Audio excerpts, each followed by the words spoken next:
നാഗ്പൂരിലെ മഹാറാലിയോടെ കോൺഗ്രസിന്റെ ലോക്സഭാ തെരഞ്ഞെടുപ്പ് പ്രചാരണത്തിന് തുടക്കമായി. രാജ്യത്തെ സ്വാതന്ത്ര്യലബ്ധിക്ക് മുൻപുള്ള കാലത്തേക്ക് കൊണ്ടുപോകാനാണ് BJP ശ്രമിക്കുന്നതെന്ന് രാഹുൽ ഗാന്ധി വിമർശിച്ചു. 10 വർഷത്തിനിടെ BJPയും RSSും രാജ്യത്തെ അസ്വസ്ഥമാക്കിയെന്ന് കോൺഗ്രസ് അധ്യക്ഷൻ മല്ലികാർജ്ജുൻ ഖർഗെയും കുറ്റപ്പെടുത്തി. 10 ലക്ഷം പ്രവർത്തകരെ അണിനിരത്തി RSSന്റെ ആസ്ഥാനം സ്ഥിതി ചെയ്യുന്ന നാഗ്പൂരിൽ കോൺഗ്രസിന്റെ ശക്തി പ്രകടനം.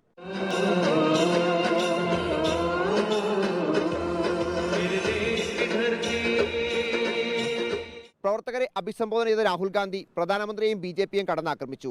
മോദിക്ക് ചോദ്യങ്ങൾ ഇഷ്ടമല്ല, പ്രധാനമന്ത്രി ആരെയും കൂസുന്നില്ല, വൈസ് ചാൻസലർമാരെ നിയമിക്കുന്നത് യോഗ്യതയുടെ അടിസ്ഥാനത്തിലല്ല, RSSനെ പ്രീണിപ്പിക്കുന്നവർക്ക് നിയമനം നൽകുന്നു എന്നും രാഹുൽ. उनकी विचारधारा राजाओं की विचारधारा, किसी की सुननी नहीं. ये सारे के सारे अधिकार जिनकी रक्षा कॉन्स्टिट्यूशन करता है, जो अंबेडकर जी ने, गांधी जी ने, नेहरू जी ने खून पसीना देकर बनाया, ये कांग्रेस पार्टी ने दिया है. और RSS के लोग, BJP के लोग इसके खिलाफ थे. ഹിന്ദി ഹൃദയഭൂമിയിൽ നടന്ന തെരഞ്ഞെടുപ്പിൽ ഏറ്റ പരാജയത്തിൽ നിന്ന് പ്രവർത്തകരെ ഉത്തേജിപ്പിക്കുക എന്ന ലക്ഷ്യം താപദിനത്തിലെ റാലിക്കുണ്ട്.